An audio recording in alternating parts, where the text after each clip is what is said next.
put in my retirement papers, and we were moving back to our house in Biloxi, in Alice Drive in Biloxi. You boys had got into skateboarding and was all hepped up about that, and had Skateboard magazine. So we said for this trip, we're going to take our time, and we would stop at every skateboard park you guys could find in those magazines that was along the way of us going from Virginia to Biloxi.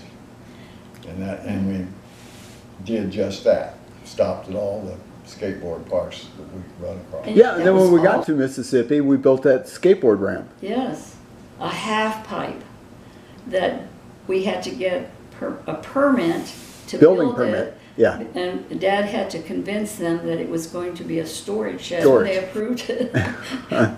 It was kind of high and everything.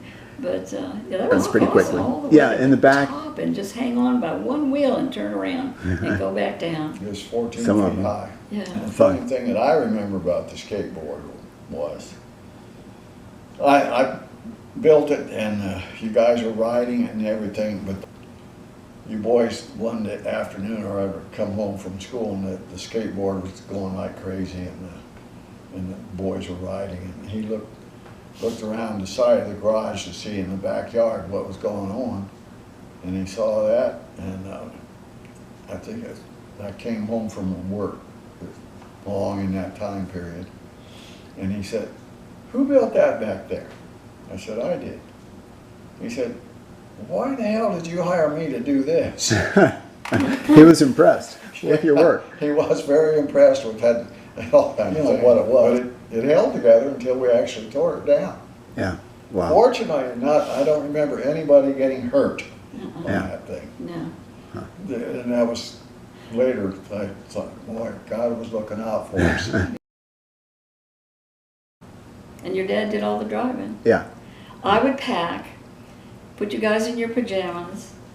Dad would take a nap after work, and then we would leave close to midnight and just drive through.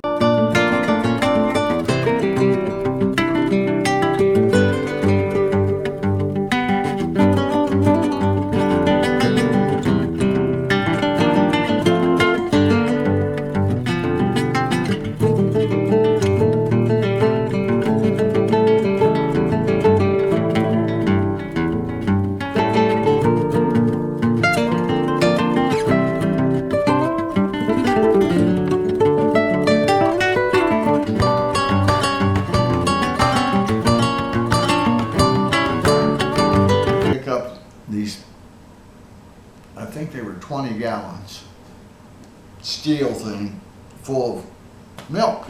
Yeah, it was pretty heavy. And it was a box truck, and it was not refrigerated. And there were shelves in the truck, right height to accept these cans, and they had rods that went across to keep them from falling over and so on and upsetting. And he'd go to the farm, and we'd pick up those cans, and he was, Uncle Paul was a big, hefty, bear kind of guy. He'd go in, and we'd go in the morning to pick them up. And then go in there and fish them out of the water and bring them out to the truck, which could pull up pretty close usually. And you pick up that thing, and Uncle Paul would pick one like this and one like this, and go, boom. Wow. And I could just, at that time I was in high school, I could just barely pick it up. And I'd have to get up beside it, and the door was always right above the rear tire. So that meant on a box truck like that, I had the floor of the thing was about this high. So I had to grab that thing with the two hands and get over there and get up there and take my leg and push it up to get up onto the floor of the truck, and then I'd have to push it up the rest of the way. Wow.